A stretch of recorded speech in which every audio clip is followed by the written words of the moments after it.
On her very first day cleaning a millionaire's house, a black housemaid saw something that changed her life forever. The enormous living room was filled with shelves packed tight with books. She couldn't hold back her curiosity and asked the owner a simple question. Did you read all these books?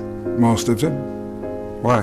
His answer made her realize something powerful. Knowledge could truly change a person's destiny. That night, when she got home, she turned off the television. She sat down and made a learning plan for her children. She told them they had to finish 2 books every week, and on weekends they needed to write a report about what they had read. If you use that time to develop your God-given gifts, wouldn't be long before folks was watching you on TV. Those words sank deep into her son's heart. From then on, a boy named Carson studied late into the night, but even with all his effort, he was still at the bottom of the class. When his teacher asked how many questions he had answered correctly on the exam, he whispered, "None." The classroom erupted with laughter. Carson lowered his head in shame. Every day after school, he avoided his classmates so he wouldn't face their stares, but the teasing never stopped. Finally, he lost his temper and got into a fight. He was sent to the principal's office. When the principal demanded an explanation, Carson said it was an accident, but no one believed him. The principal pulled out his report card and handed it to his mother. It was filled with nothing but D's and F's. He warned her that if things didn't change soon, the school would have no choice but to expel him. On the way home, Carson was overwhelmed with guilt. He promised his mother he would never fight again, but when it came to grades, he wasn't so sure. He had already tried his hardest, and maybe his classmates were right. Maybe he really was dumb, but his mother looked him in the eyes and said firmly, "You're not dumb, my son. You are smart. You just haven't used your intelligence yet. But if you keep these grades, you'll spend your whole life scrubbing floors in a factory." Her words shook Carson to the core. He vowed to change, to prove himself to his mother. Yet no matter how hard he worked, his grades didn't improve. Then one day, his mother noticed something strange about the way he read. She soon discovered the truth. Carson was severely nearsighted. She didn't hesitate. She broke open her savings and bought him his first pair of glasses. For the first time, the words on the board came into focus. For the first time, his eyes locked onto the pages of his books. Slowly, his grades began to rise. The day he finally passed an exam, his mother's joy was beyond words. From that moment on, Carson started to love learning. He read late into the night at the library. He read in his dimly lit bedroom. He even read in the bathroom at home. Anywhere he could, he studied. Soon, his grades improved dramatically. When he brought home his very first A, he rushed home after school, eager to share the joy with his mother. But she told him calmly, "If others can do it, you can too, and you can do even better." Those words became his driving force. Carson pushed himself harder than ever. The first time he stood at the front of the class to be praised by his teacher, he felt something he had never experienced before. It lit a fire inside him. As time passed, his hunger for knowledge only grew. He became fascinated with everything, even a simple pebble on the ground. His curiosity drove him to read every book he could find about rocks. That curiosity paid off one day in science class. The teacher held up a black stone and asked if anyone knew what it was. The room was silent. Then Carson raised his hand. "It's obsidian," he said, and went on to explain how it formed. His explanation was so detailed that even the teacher learned something new. From that day on, his classmates saw him differently. After class, the teacher showed him a microscope and invited him to take a look. That single moment opened a door to a whole new world. Carson's desire to explore the unknown grew even stronger. 4 years later, the boy who once sat at the bottom of the class stood proudly at the top of his grade. His mother watched him walk across the stage to receive an award, her heart bursting with pride. After years of determination, Carson earned a place at Yale University with a full scholarship. He even met a brilliant young woman who became his girlfriend. Together, they dreamed of the future. But Carson still faced obstacles. His grades in chemistry were so poor that he had failed multiple times. If he didn't pass this time, his dream of becoming a doctor would collapse. As he struggled, his girlfriend asked him, "What's the thing you do best?" "Reading," Carson replied. "Then do what you do best." She said, "Read. Read as much as you can. You'll find the answers in those books." Carson took her advice. He studied day and night. With her help, he filled in every gap in his knowledge. When the exam finally came, the pages were filled with complex chemical formulas, but Carson's mind was ready. Answers flowed as if his pen had a life of its own. When the results were posted, his name was there. His hard work had paid off. At graduation, Carson was recommended for an interview at Johns Hopkins Hospital, a place known as the Mecca of medicine. But it was also where countless dreams were crushed. Each year, they accepted only 2 neurosurgeons, and that year, 125 applicants competed for those spots. One question mattered most. "What makes you think you can be a brain surgeon?" Carson answered calmly. He spoke about his passion for exploring the unknown. Then he asked, "Do you believe in miracles?" "The human brain is a miracle, and I believe every person has the power to create miracles." His confidence and composure impressed the interviewers. Those were exactly the qualities a neurosurgeon needed. Carson was accepted, although he was only an intern. His hard heart was filled with excitement, but reality was harsh. At first, the receptionist mistook him for a janitor. Later, a senior doctor confused him for a nurse and told him to draw blood from a patient. Carson checked the chart and realized the patient was severely anemic. Drawing blood could have made things worse. When he refused, the doctor saw it as a challenge to his authority. Carson was harshly scolded. Though humiliated, he held his anger inside. It wasn't weakness, it was self-control. Something life had taught him. Then came his chance. One night in the ER, a young man was rushed in after being struck in the head during a baseball game. His life hung by a thread, but all the neurosurgeons were away at a conference. The only doctor there was Carson, still just an intern. By rule, he wasn't allowed to operate, but as the patient's condition worsened, Carson knew he had no choice. Guided by duty, he stepped into the operating room as lead surgeon for the very first time. 4 hours. He worked with focus and precision, and in the end, he saved a life. But soon after, he was summoned to the director's office. His decision had broken hospital rules and could have put them at risk. He braced himself for punishment. Instead, the director gave him news so shocking it would change his life forever. Want to know what happened next? Follow me. The rest of the story is coming soon.